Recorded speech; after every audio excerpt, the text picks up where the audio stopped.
What happens when one of the most famous royals in the world walks onto a live talk show and completely loses control? It only took one pointed question from Sunny Hostin to turn a routine interview into absolute chaos. This is the story of the day Prince Harry got kicked off The View. The studio audience had no idea what they were about to witness.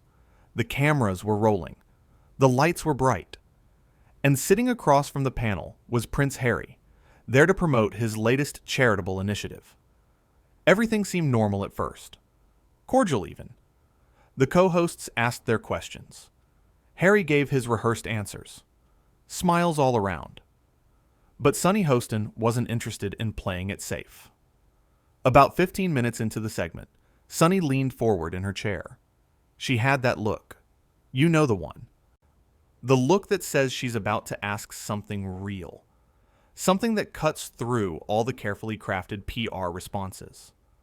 Prince Harry, she began, her voice steady and professional. You've spoken a lot about privacy and protecting your family. But you've also written books, done interviews, created documentaries, all sharing very intimate details about your life. How do you reconcile those two things? The question hung in the air. A fair question. A journalist doing her job. But Harry's expression changed immediately. His jaw tightened. His eyes narrowed. The friendly demeanor vanished in an instant. I think that's a bit reductive, don't you? Harry shot back, his tone sharp. You're oversimplifying a very complex situation. Sunny didn't flinch. She never does.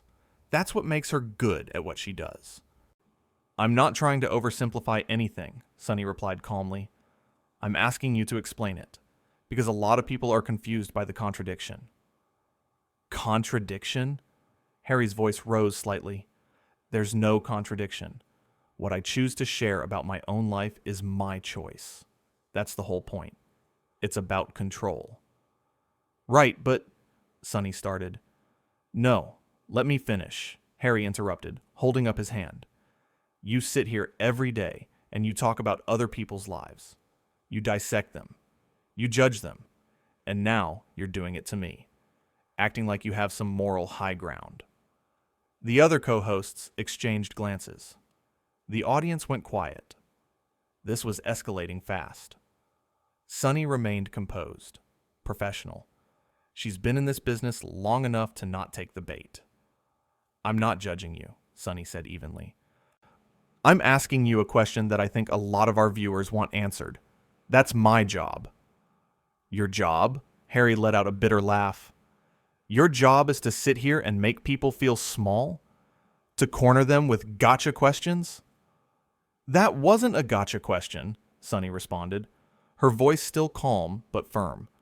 That was a straightforward question about a very public pattern of behavior. Harry leaned back in his chair, shaking his head. This is exactly what I'm talking about.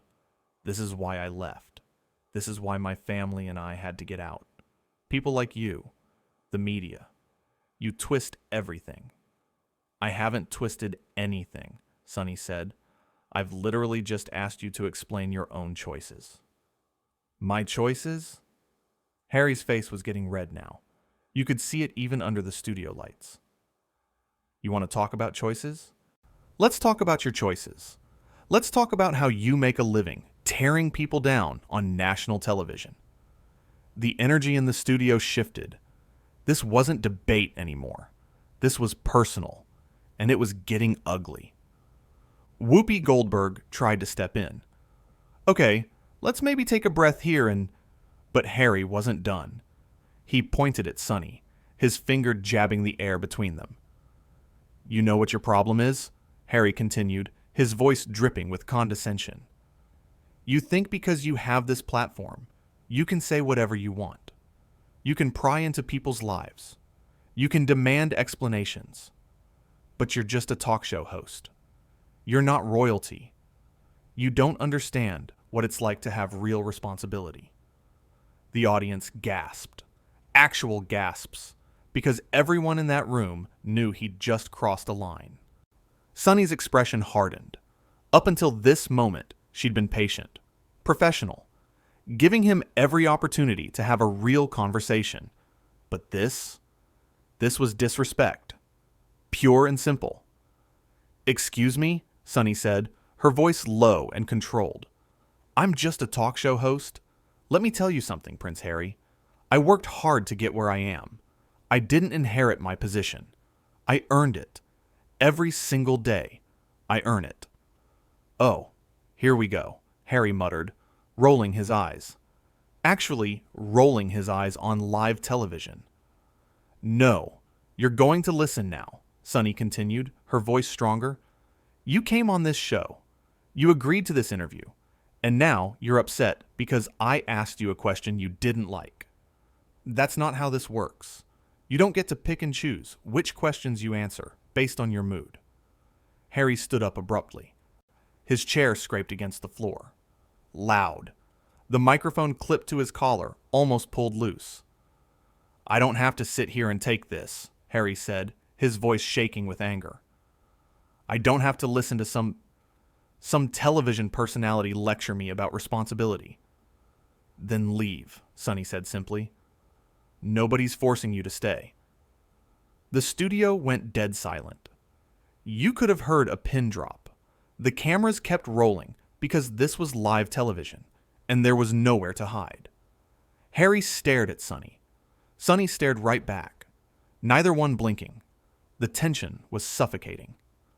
"You're unbelievable," Harry finally said. "Absolutely unbelievable. Do you know who I am?" And there it was, the question that proved everything. Do you know who I am? The calling card of someone who thinks their title matters more than their behavior. "I know exactly who you are," Sunny replied, her voice steady as a rock. "And right now, you're someone who's being incredibly rude and disrespectful on my show." "Your show?" Harry laughed again, that same bitter sound. "This isn't your show. This is a panel. You're just one voice among many." Joy Behar jumped in at this point. "Okay, I think we need to..." But Harry cut her off too. No, I'm done. I'm done with this. I'm done with her." He pointed at Sunny again. "This is exactly the kind of media harassment I've been talking about. This is what I've been trying to expose." "Asking you a question is not harassment," Sunny said firmly, "and you know that. But you're deflecting because you don't have a good answer." Harry yanked the microphone off his collar. The wire tangled for a second, and he ripped it free. "I don't owe you an answer. I don't owe you anything." "You owe our audience respect," Sunny shot back. "They came here to hear a real conversation, not to watch you throw a tantrum because someone challenged you." "A tantrum?" Harry's voice went up an octave. "You call this a tantrum? I'm standing up for myself. Something you clearly wouldn't understand because you make your living attacking people who can't fight back." "I've never attacked anyone who can't fight back," Sunny said, standing up now too. "But you can clearly fight back. In fact, you're doing it right now. Very loudly. Very aggressively. On live television." The other hosts were trying to regain control of the segment. Whoopi was saying something about taking a commercial break. Sarah Haynes looked absolutely mortified. Alyssa Farrah Griffin sat frozen, clearly unsure what to do. But Harry and Sunny were locked in their standoff, neither willing to back down. "You're a bully," Harry said, his voice venomous. "You hide behind your desk and your co-hosts, and you think that makes you untouchable. But you're just a bully with a microphone." "I'm a journalist," Sunny corrected him. "And if you can't handle basic questions about your very public life, then maybe you should stop doing interviews." "Maybe I will," Harry snapped. "Maybe I'll stop giving people like you the time of day, because clearly, you don't deserve it." "People like me?" Sunny repeated. "What does that mean exactly?" Harry realized his mistake too late. You could see it on his face. The moment where he knew he'd said something he couldn't take back. That's not what I meant," he stammered. "No, please," Sunny said, crossing her arms. "Explain what you meant by people like me. I'd love to hear it." "I meant journalists. Harry said quickly. I meant media people who twist everything. That's not what it sounded like, Sunny said quietly. And you know it? The producers were in Harry's ear at this point. You could tell, because he touched his earpiece and his expression changed. Someone was telling him to sit down, to apologize, to fix this. But Harry's pride wouldn't let him. Instead, he pulled the earpiece out and tossed it onto the table. I'm leaving, Harry announced to the room. This interview is over. We didn't end it, Sunny pointed out. You did. Because you made it impossible, Harry insisted. You came at me with hostility from the start. I came at you with a question, Sunny said, her patience clearly wearing thin. One question, and you've spent the last 10 minutes melting down instead of just answering it. Harry grabbed his jacket from the back of his chair. His hands were shaking. Whether from anger or adrenaline or embarrassment, it was hard to tell. Probably all three. You're going to regret this, Harry said, pointing at Sunny one more time. When this airs, people are going to see how you treated me.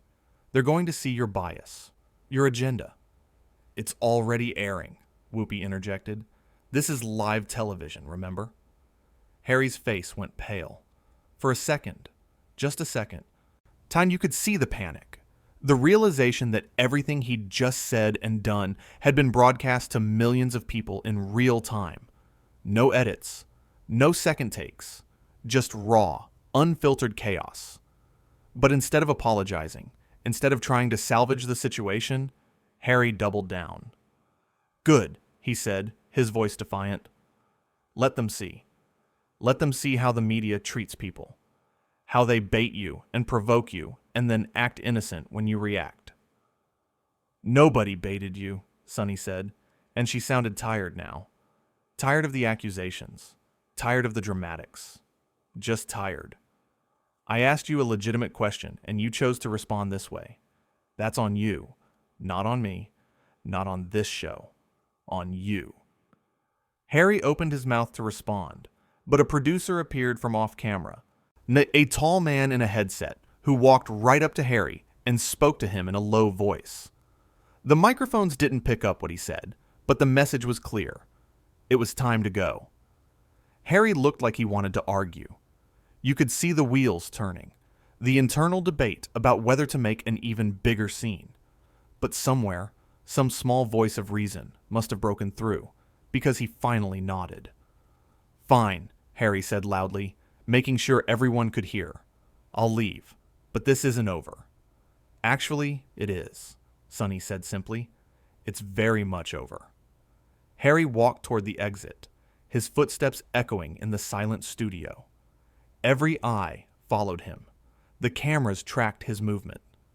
This was the walk of shame, and everyone knew it. But he couldn't resist one last parting shot. At the edge of the stage, Harry turned back. You should be ashamed of yourself, he called out to Sunny. You really should. Sunny didn't even blink. She just looked at him with an expression that somehow managed to be both sympathetic and disappointed. I'm not the one who should be ashamed right now, she said quietly. And I think you know that. Harry's face flushed red again.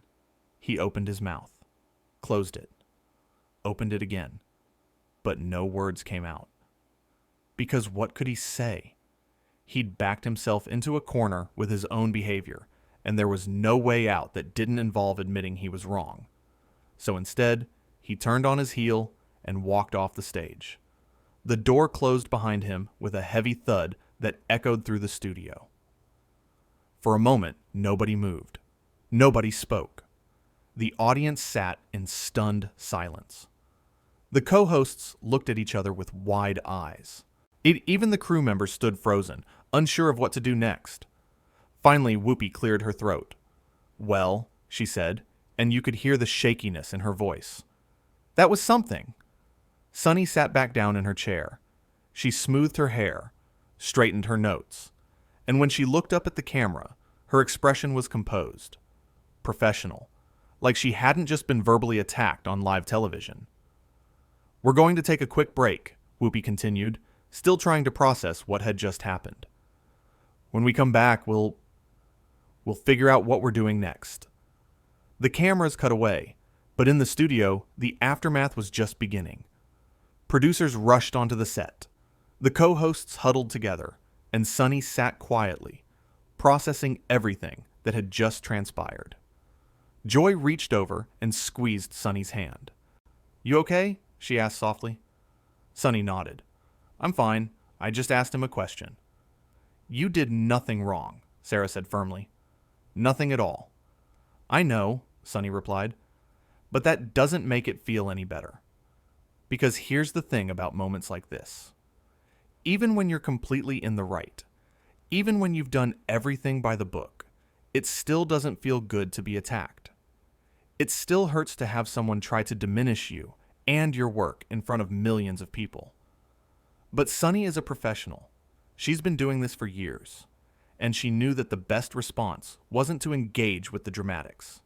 It was to stay calm, stay factual, stay true to her principles. During the commercial break, the producers came over to check on her, to make sure she was okay, to ask if she wanted to address what had happened when they came back from break. Sunny thought about it for a moment. Then she shook her head. "Let's just move on," she said. "Let's do the rest of the show. Talk about the other topics. Don't give this more air than it deserves." And that's exactly what they did. When the cameras came back on, Whoopi briefly acknowledged that the interview had ended unexpectedly, thanked the audience for their patience, and then they moved on to the next segment. No lengthy explanations, no dwelling on the drama, just professionalism. But the damage was done, not to Sunny or to The View, but to Harry himself, because in those heated minutes, he'd revealed something that all his carefully managed interviews and PR campaigns had tried to hide. He'd revealed that beneath all the talk about mental health and compassion and understanding, there was still someone who believed their royal status put them above accountability. Someone who thought that asking them to explain themselves was an attack rather than journalism. Someone who would lash out when challenged instead of engaging in good faith. Sunny had asked one simple question, one fair, reasonable question about a very public contradiction in his behavior.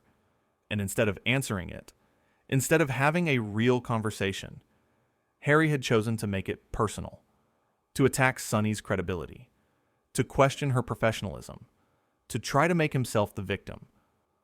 But the cameras don't lie. The live broadcast captured everything, and what it showed was someone who couldn't handle the most basic level of media scrutiny. Someone who demanded privacy while simultaneously selling their story. Someone who preached about kindness while being cruel to a woman who was just doing her job. The audience had watched it all unfold. They'd seen Sunny remain calm and professional while Harry spiraled. They'd seen her give him multiple chances to course correct. They'd seen her stand her ground without being aggressive or hostile. And they'd seen Harry reveal his true colors. The entitlement, the arrogance, the inability to accept criticism or even questioning. It was all there, broadcast live for the world to see. In the control room, the director was already pulling clips. Within minutes, the confrontation would be all over social media. By the end of the day, it would be the top trending topic worldwide. News outlets would analyze every word. Body language experts would break down every gesture. And Harry's reputation would take a hit that no amount of PR could fix. Because this wasn't a tabloid hit piece. This wasn't unnamed sources or doctored photos. This was him, his words, his actions, his choice to walk away rather than engage. Sunny, meanwhile, finished the show with grace. She laughed with her co-hosts. She discussed the other topics. She did her job exactly the way she always does, with intelligence, humor, and professionalism. When the cameras finally stopped rolling and the show ended, Sunny packed up her things, quietly. Her co-hosts gathered around, offering support and solidarity. "You handled that perfectly," Alyssa said. "Seriously, you were amazing." "I just stuck to the facts," Sunny replied. "That's all you can do." "He made a fool of himself," Joy added, "and everyone saw it." Sunny nodded, but there was no satisfaction in her expression, no sense of victory. Because this wasn't about winning or losing. This was about doing her job with integrity, and she had. The audience filed out of the studio, still buzzing with shock and excitement. Many of them pulled out their phones immediately, texting friends and family about what they'd just witnessed. Some recorded messages describing the scene. Others just sat in stunned silence, trying to process it all. For the crew, it was a day they'd never forget. In an industry where most interviews follow a predictable script, they just captured lightning in a bottle. A completely unplanned, unscripted moment of pure chaos. The executive producers watched the footage back, me already knowing this would define the show's legacy for years to come. Not because they'd planned some dramatic confrontation, but because they'd simply done what The View always does. Asked tough questions, and let the chips fall where they may. Sunny drove home that evening with her head held high. She'd been called names. She'd been disrespected. She'd been accused of bias and harassment and bullying. But she knew the truth. And more importantly, millions of viewers knew the truth too. She hadn't gone into that interview looking for a fight. She'd gone in looking for answers. Real answers to real questions that real people were asking. And when the subject of that interview couldn't or wouldn't provide those answers, when he instead chose to attack and demean, she'd held her ground. That's what good journalism looks like. Not softball questions and fawning praise. Not letting people use your platform to spread their message unchallenged. But real, substantive questioning that holds powerful people accountable. And if they can't handle that, if they crack under the pressure of one straightforward question, then maybe they're not as ready for public life as they claim to be. The next morning, Sunny woke up to a flood of support. Colleagues from across the industry reached out to praise her professionalism. Viewers sent messages thanking her for her integrity. Fellow journalists applauded her for not backing down. But there were also the critics, the people who accused her of being too harsh, too confrontational, too unwilling to let things go. These voices tried to paint her as the aggressor, tried to flip the narrative and make Harry the victim. But the video didn't lie. Anyone who watched the full exchange could see exactly what happened, could see who remained professional and who didn't, could see who asked reasonable questions and who responded with personal attacks. Sunny didn't respond to the critics. She didn't need to. Her actions spoke for themselves. She'd done her job. She'd done it well. And she'd done it with a level of grace under pressure that most people could only aspire to. The View continued on, as it always does. More shows, more interviews, more conversations about the issues that matter. But that day, that interview, that moment when Prince Harry walked off the set after his complete meltdown would be remembered as one of the most dramatic in the show's history.